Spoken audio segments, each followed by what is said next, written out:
উনি জিতবেন কি? মোহাম্মদ সেলিমের উকিলাতি করছেন, নিজেরই ঠিকানা নেই। তিনি নিজের বহরমপুর দেখুন, উনি জিতলে অনেক হবে, কংগ্রেস তো জিরো হয়ে যাবে না পশ্চিমবঙ্গে। বলছি দাদা, আপনি তো উত্তরবঙ্গে ঝড়ের পর বলেছিলেন বিজেপির ঝড় উঠবে, কিন্তু তো সমালোচনা ঝড় উঠলো। বিজেপি ঝড় করেছে নাকি? ঝড় হলেই টিএমসির একদম পোয়া বার হয়, যা মাল আসবে ছেড়ে ফাঁক করে।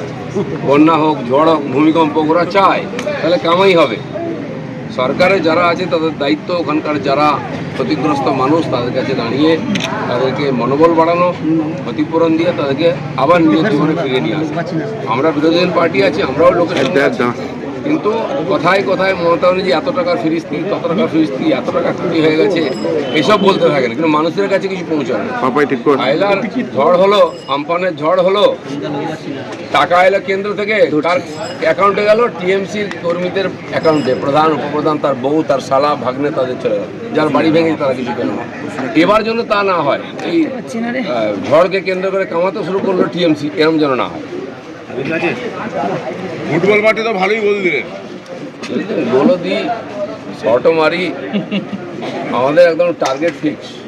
কত গোল?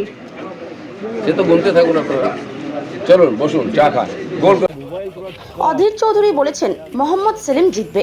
এই প্রশ্নের উত্তরে দিলীপ বাবু বলেন উনি কি নিজে জিতবেন, পরে মোহাম্মদ সেলিমের ওকালতি করবেন।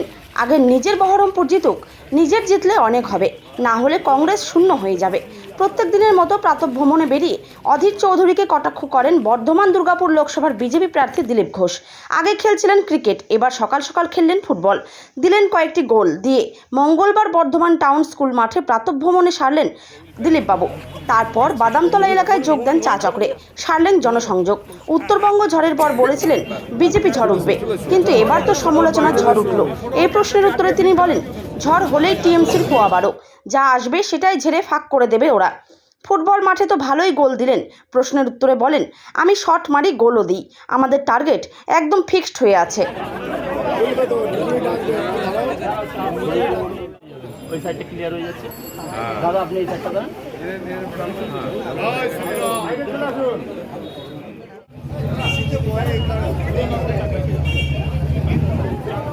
খেলা থেকে বিনোদন, রাজনীতি থেকে ভ্রমণ, সব রকমের খবর দেখতে চোখ রাখুন নিউজ প্রাইম টাইমসের ফেসবুক পেজ, ইনস্টাগ্রাম এবং ইউটিউব চ্যানেলে।